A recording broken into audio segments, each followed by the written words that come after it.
Lecture de la lettre aux Hébreux.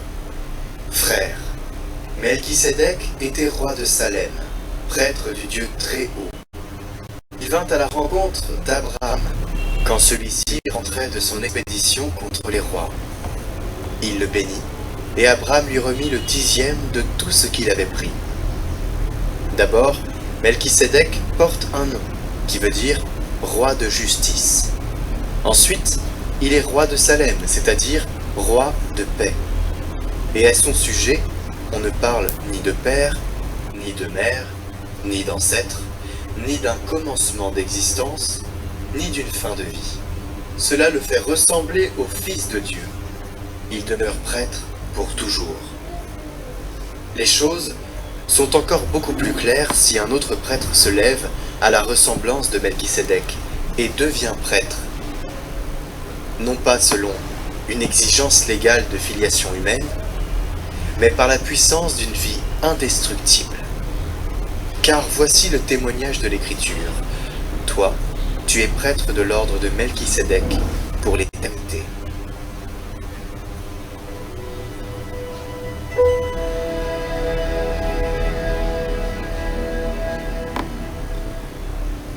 Tu es prêtre à jamais, selon l'ordre de Melchisédek. Oracle du Seigneur à mon Seigneur, siège à ma droite, et je ferai de tes ennemis le marchepied de ton trône.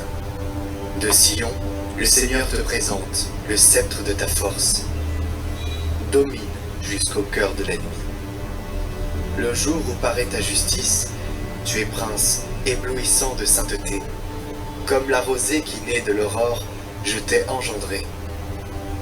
Le Seigneur l'a juré dans un serment irrévocable. Tu es prêtre à jamais, selon l'ordre du roi Melchisédek.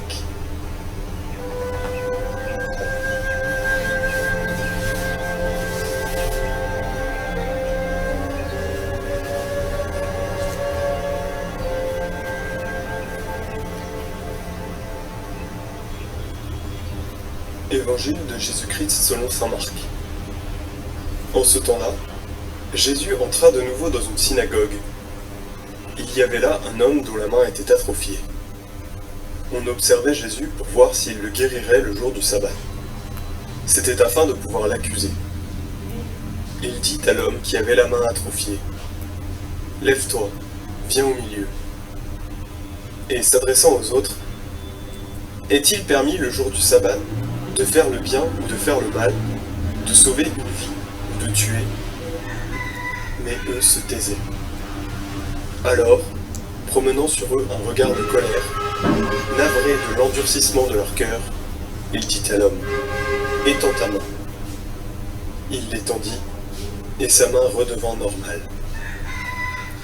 Une fois sortis, les pharisiens se réunirent en conseil avec les partisans d'Hérode contre Jésus, pour voir comment le faire périr.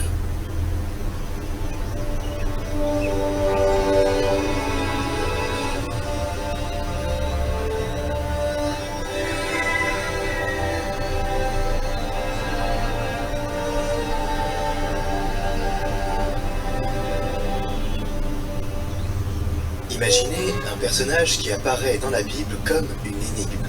Un prêtre sans origine ni fin, mystérieusement appelé roi de justice et roi de paix. Mais qui est-il? Et pourquoi l'Écriture insiste-t-elle autant sur lui?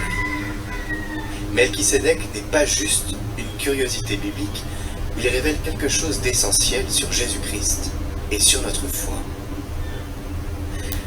Melchisédek apparaît brièvement dans la Genèse pour bénir Abraham, et pourtant, il joue un rôle immense.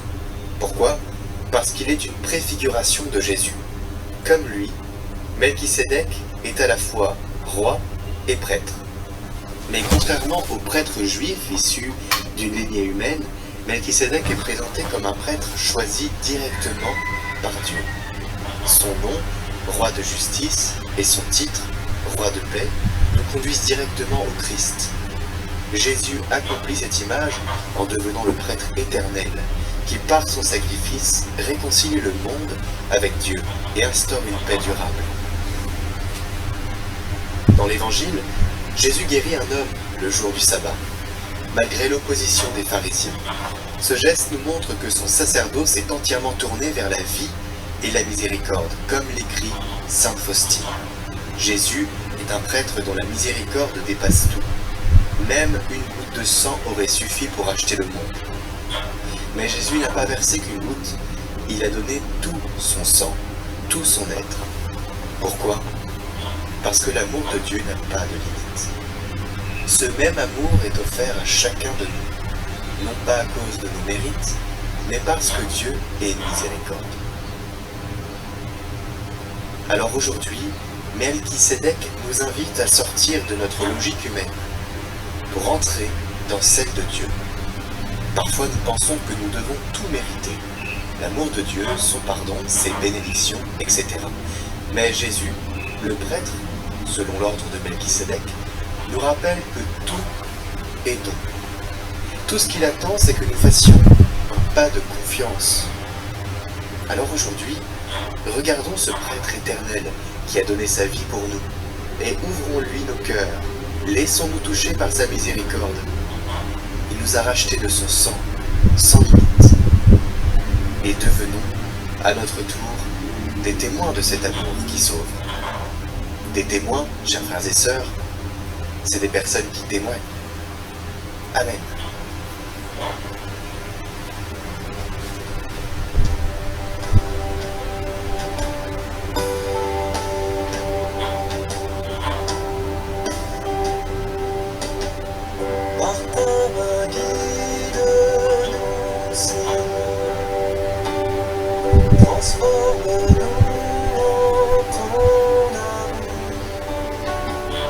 Rassemble-nous en un peuple saint qui porte en son nom ta paix. Le cœur broyé, l'âme remplie de peur, nous cachons loin de toi. Mais pour nous racheter, tu t'es fait l'un de nous, l'Éternel est ta miséricorde. Par ta main guide-nous, Seigneur, transforme-nous en ton amour, rassemble-nous en un peuple saint qui porte en ce monde ta paix.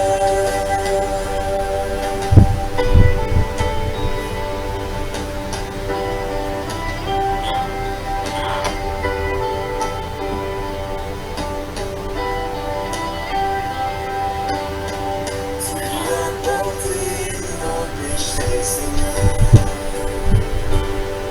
jusqu'à la mort sur la croix. Et quand tu rends l'esprit, tu nous ouvres la vie, l'Éternel est ta miséricorde. De ton côté, de ton cœur ouvert, le sang et l'eau ont jailli. L'Église du Seigneur, fontaine du salut, l'Éternel est ta miséricorde. Par ta main guide-nous, Seigneur, transforme-nous en ton amour, rassemble-nous en un peuple saint qui porte en ce monde ta paix. Venez à lui, il est